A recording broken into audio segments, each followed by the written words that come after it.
Reporting for the Intermountain Christian News, I'm Dr. Anthony Harper. You're blessed to be with Yehuda Glick.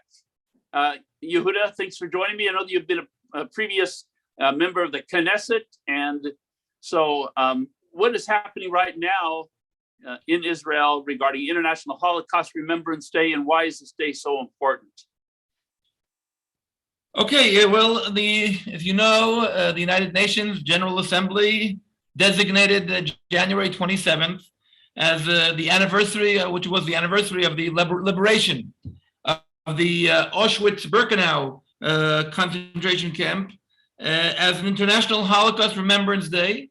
I think it's something of very much importance, and as a matter of fact, the United Nations urged many members to honor the 6 million victims of the Holocaust, and the Jewish victims, of course, the many other victims of the Nazism. And actually, the announcement was to develop educational programs to teach the further generations about the importance of this day and the importance of the remembrance. And of course, in terms of the General Assembly, it was to prevent future genocides. I mean, I'm sure you're all aware that till this very day, we're aware that there are people around the world, some of them even in the name of God, who go out and legitimize murder of others. As a matter of fact, this week we heard the Houthis, the Houthi, I would say, terror group, actually called upon the United States of America as a Satan, and Israel as a curse upon the world, and they called for a victory of the Islam in the means of murdering, genocide, etc. I think that for us, the people of Israel, today we saw just not long ago, just a couple of hours ago, the Speaker of the Israeli Knesset speaking in the Parliament of Germany, and as a matter of fact, he read the Kaddish, the traditional prayer from a Siddur, a prayer book that was taken from a child in 1938, and he read from that book in Germany the prayer of glorifying God's name and praising God, and of course remembering all the victims of this horrific Holocaust. Now we have to understand that in the Holocaust, human beings took upon themselves the right to murder not only people but nations, and this is something that can endanger the world, and definitely those who are doing it in the name of God. I think that on this very day, this connects us straight to the redemption of the people of Israel from Egypt, way back when the first genocide, when the king Pharaoh had instructed to throw every single baby, male baby, into the river, where we can sometimes not understand how people take upon themselves to refer to themselves as gods and to steal lives. In the Bible, in every single one of the books of the Torah, 5 books of the Pentateuch, repeats again and again that in God's eyes, murder is the greatest crime possible. And that's when you're murdering one person, because every single human being was created in the image of God. And therefore, a person is not allowed to kill others, because the murderer themselves were created in the image of God. So a person could not act opposite to God behavior. The victim was created in the image of God, and therefore he cannot take a life of an image of God. And we as humans, we're all created in the image of God, and we have a responsibility to make sure the horrific acts are not taken. And therefore, I believe that we, in a world that is progressing towards understanding the importance of human lives, have a responsibility to make sure nobody else finds a legitimization to take other people's lives, not human beings and not nations. But as the people of Israel, we also have an obligation. In this week's portion of the Torah teaches us that we who were in Egypt have even a greater responsibility. And definitely we who were in concentration camps in Europe have a responsibility to remember what was done to us and to understand that we have an obligation to make sure we behave as godly chosen people, as priests of all the nations, as kingdoms of priests, as a nation chosen by God to lead the world in the idea of moral behavior and ethics. And therefore, I think that on this very day, we have an obligation to call upon the nations, to each and every one of them.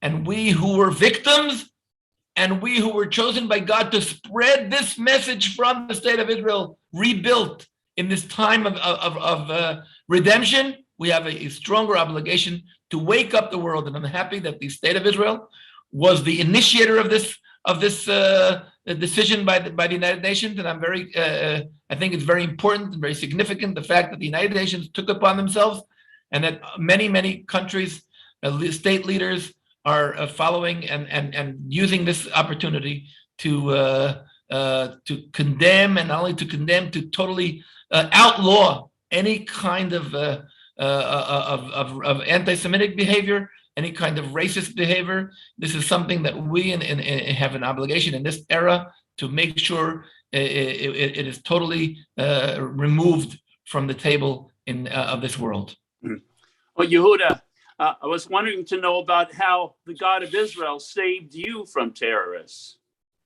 how he protected you, helped you, to keep you going. Yes, as we know, even after we established the state of Israel, and even after we have reunited the city of Jerusalem as a city of peace, there are people who are living in this country itself. There are people who are living in the city of Jerusalem. There are people who are living in this region who glorify murdering, who glorify any kind of terror. We have people who, in the name of God, allow themselves to kill others and to try to prevent this process of the return of God's divine presence to Jerusalem. 7 years ago, October 29th, 2014, in Jerusalem, I was approached by a person who, in the name of God, in the name of Islam, in the name of Al-Aqsa, came over to me and point blank, 1 foot away, shot 4 bullets to the center of my body, trying to murder me. And I'm today, I can say that, thank God, of course, thanks to many prayers of millions of people, thanks to the Israeli medical system, I'm alive. And thanks to the Israeli security and authorities, the assassin, is not alive. He was killed that night, and when they knocked on his door and they tried to catch him, and he went onto the roof and shot at the policeman. But I want to say that majorly, this battle is going on till this very day. We know, and you, Anthony, have led, Arthur, you have led the fight against what was going on in schools, led by UNRWA, supporting, inciting children to hatred. And we see till this very day, last night when it started snowing here in Jerusalem, several young Palestinians were throwing snowballs with stones at cars. Today, Jews who visited the Temple Mount were attacked by snowballs that actually covered stones. And we have an obligation to fight this and to make sure this incitement stops immediately. I think that the Palestinian Authority has an obligation to make sure all of this incitement in the Palestinian territory or population, whether it's in Judea and Samaria or in Gaza, stops. And the United Nations has an obligation to make sure UNRWA stops in the name of humanitarian support, supporting this kind of behavior. So I think that you have definitely had a very important role in raising the awareness of this issue in here in Israel and in the world. And I definitely commend you for that. And I recommend others in the world to stand up and not allow people who are talking in the name of peace and human rights to actually behave in means of hatred, incitement, terror, and taking other people's lives. And I definitely think that this is our obligation here in Israel as the state of Israel, but the world cannot keep quiet. Campuses in the United States should not open their doors to allow people to enter and to speak up against Israel as if we are doing the apartheid, when we see that there are Palestinians who are using every kind of means of hatred and terror, while we, the state of Israel, is calling for peaceful settlement between and allowing us to survive and prosper, and allowing the Palestinian population to prosper, but only in the means of peace and dialogue, and not through any kind of violence whatsoever. I wanted to ask you about what is happening regarding the Temple Institute and what you're doing on promoting the right of the Jews to pray on the Temple Mount. We in the Shalom Jerusalem Foundation, which is the organization that deals with, we call it the Zionism Next Generation, we're actually trying to do whatever we can to turn the Temple Mount, which is the place which is holy, sacred to all those who believe in the Bible, the holiest place in the world, to be a house of prayer for all nations, as the prophets refer to it. A house of prayer for all nations, a house that can unite all those who believe in the one and only God. And this is what we are trying to do. We're trying to, first of all, to encourage more and more people, Jews and non-Jews, to go up to the Temple Mount and to behave there respectfully to the place, to the divine presence of God, and to prayer. We are, of course, doing whatever we can to rebuild. We are dealing with rebuilding the house of Hashem. But what we have now in the Shalom Jerusalem Foundation have gone to now hand by hand together with Amitzim, the Israel Organization for Young Widows and Orphans, because the Bible teaches us that one of the ways to rebuild God's temple, God's home, is to strengthen homes that have gone through destruction on their own. And therefore we, together with Amitzim, the Israel Organization for Young Widows and Orphans, are going out and strengthening and rebuilding these houses that have gone through all kinds of, as I said, destruction, loss of a spouse, loss of a parent. And we're doing whatever we can to empower them and remain strong as families. So if we're trying to rebuild the house of Hashem, to strengthen the tenets, the foundations of love and the covenant between God and humanity, we are at the same time doing whatever we can to rebuild private families that have gone through this, to strengthen the foundations of familyhood, couplehood, and love that exists in these things. And I think that the people of Israel have chosen to be a blessing to the families of the earth. We have to, and at this time where the concept of family is at stake and people are talking against no need for family, we're all one big collective humanity, or everyone is individual, no need for family. The Torah teaches us the need to strengthen the home, the family, the house. And I think that this is the basis towards the rebuilding of the house of Hashem. So those of you who definitely want to partner with us, you're welcome to go into shalomjerusalem.org. At shalomjerusalem.org, we deal and show what we are doing with cooperation, as I said, with the rebuilding of the Temple Mount as a house of prayer for all nations, and the rebuilding of personal homes, together with the Israel Organization for Young Widows and Orphans, Amitzim. When do you expect the rebuilding of the temple to happen? You know, I always say we are a non-profit organization. We don't know how to prophesize when things will take place. We are doing whatever we can in our hands to promote the Temple Institute. They're preparing the various different vessels, the investments, but majorly the most important vessel to be rebuilt today is the hearts of humankind. Just like the state of Israel was established by the call of the nations, by the United Nations, so too the rebuilding of the temple will have to be a call by humanity. And therefore, as I said, we're trying to touch the hearts of all mankind to wake up to this cause. Thank you for sharing today this very important issues regarding the International Holocaust Remembrance Day. And we'd encourage people to pray for Israel, to pray for you, and for some miracles in Israel, especially on this day. You're blessed with snow. And once again, your website is?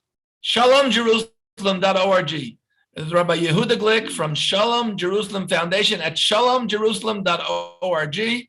You're welcome to come in and to partner with us. And as I said, once again, you, Anthony, thank you so much for bringing me up. And I really want to commend you for all what you are doing for the sake of God and for the sake of his people and his land and his city. Well, I appreciate your prayers at the White House. It's not easy to be at the White House, as I am, to bring up the issues of anti-Semitism, what is happening. What would your message be to President Biden right now, if you could say anything to him?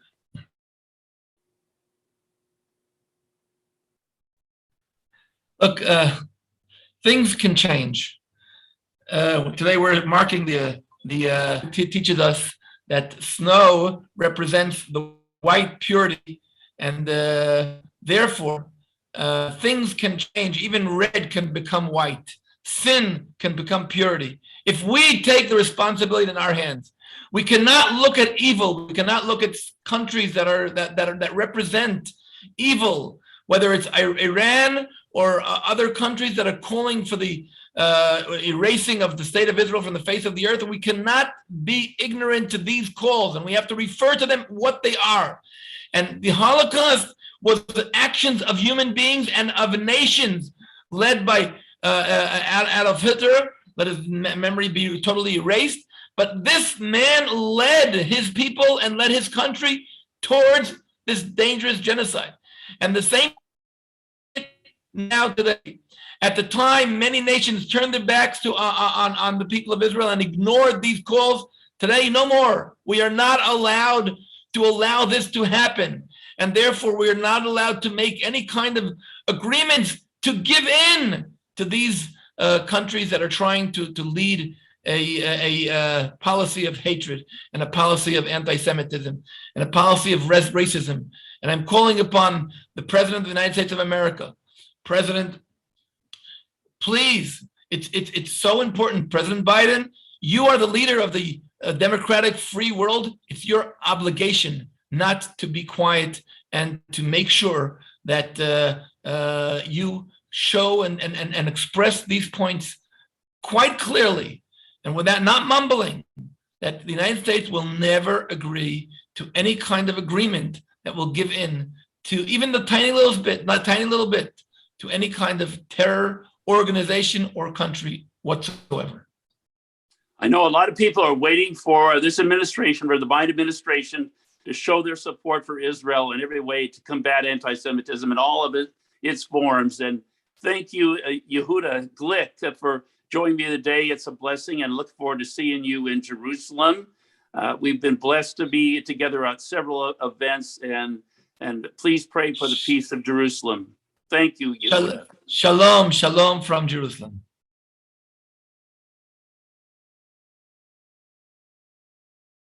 We read news every day. News that's informative, but rarely encouraging. The Intermountain Christian newspaper aims to change that.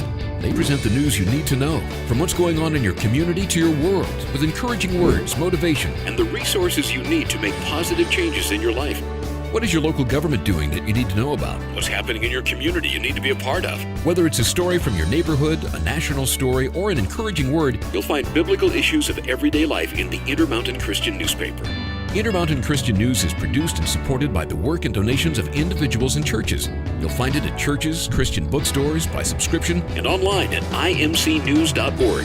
To find out more about supporting this local resource, go online at imcnews.org or call Intermountain Christian News in Boise, Idaho at 208-703-8688. The Intermountain Christian News, a voice sharing the truth on matters dear to people's hearts.